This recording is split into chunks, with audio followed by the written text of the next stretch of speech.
আজকে আমরা যেই পরিস্থিতিতে দাঁড়িয়েছি আপনারা জানেন, আমাদের জুলাই আন্দোলনের অন্যতম মহানায়ক, বাংলাদেশের স্বাধীনতার সার্বভৌমত্বের প্রতীক, যিনি ভারতীয় আগ্রাসন এবং আধিপত্যবাদ বিরোধী লড়াই করতে গিয়ে গত 12ই ডিসেম্বর প্রকাশ্যে দিবালোকে রাজধানীর বিজয়নগরে সন্ত্রাসীদের দ্বারা গুলির শিকার হয়ে পরবর্তীতে শহীদ হয়েছেন।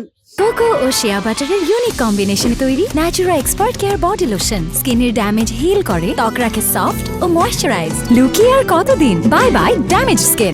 শহীদ ওসমান হাদির হত্যাকারীদেরকে আমরা গত 1 মাসের মধ্যেও তাদেরকে বিচারের সম্মুখীন করতে পারি নাই। আমরা শেখ হাসিনার সময় গুম, খুন, ক্রসফায়ার, বিচার বহির্ভূত হত্যা দেখতে পেয়েছি।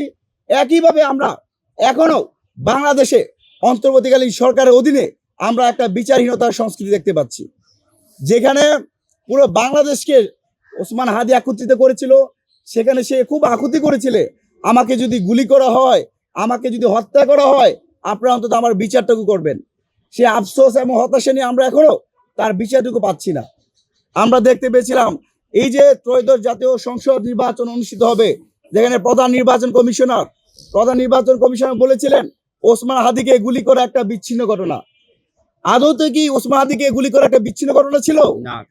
পুরো বাংলাদেশে প্রধান উপদেষ্টা থেকে শুরু করে প্রধান বিচারপতি, 3 বাহিনীর প্রধান, উপদেষ্টা পরিষদ, সকল রাজনৈতিক দল মতকে একসাথে শরীফ ওসমান হাদি একত্রিত করেছিল।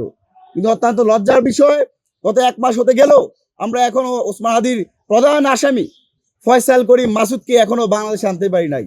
এই যে আইন শৃঙ্খলার চরম অবনতি, বাংলাদেশ সরকারের নতজানু পররাষ্ট্রনীতি, আমরা শেখ হাসিনাকে অনেক গালমন্দ করেছি, শেখ হাসিনার পররাষ্ট্রনীতিকে আমরা অনেক বেশি প্রশ্নবিদ্ধ করেছি।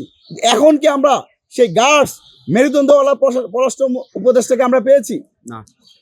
শেখ হাসিনাকে আমরা 1.5 বছরে বাংলাদেশে আনতে পারি নাই। শেখ হাসিনার চেয়েও কি ফয়সাল করিম মাসুদ শক্তিশালী হয়ে গেছে? বাংলাদেশের সাথে কি ভারতের সম্পর্ক নাই? বাংলাদেশের সাথে তো ভারতের কূটনৈতিক সম্পর্ক আছে।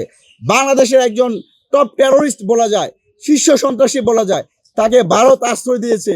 কিন্তু বাংলাদেশের মেরুদণ্ডহীন প্রশাসন, প্রধান উপদেষ্টা থেকে শুরু করে পররাষ্ট্র উপদেষ্টা, কেউ কথা বলছে না। এর চেয়ে লজ্জার আর উদ্বেগের কিছু হতে পারে না।